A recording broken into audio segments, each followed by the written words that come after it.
অন্য কেউ দূরের কথা, সংসার সুখের হোক এমনটা চাইলে কোনোভাবেই স্ত্রীকেও এই কথাগুলি বলবেন না।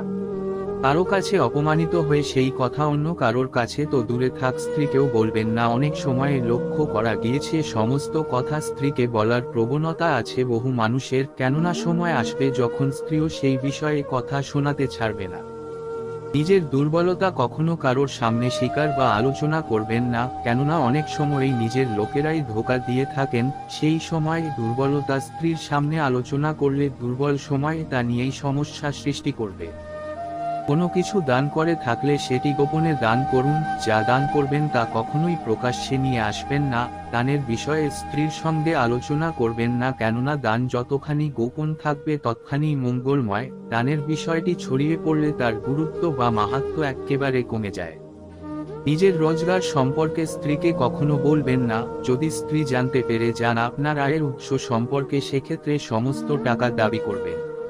এমনও হতে পারে নিজের খরচের টাকা না বাঁচে, তাই স্ত্রীকে রোজগারের বিষয়ে কখনোই বলা উচিত নয়। ফলে অন্যের কাছে নিজে চূর্ণ বিচূর্ণ হয়ে পড়বেন। তাই এই সমস্ত কথা স্ত্রীর সঙ্গে শেয়ারও করবেন না। ভালো লাগলে আপনজনের সাথে শেয়ার করবেন এবং সাবস্ক্রাইব করে পাশে থাকবেন।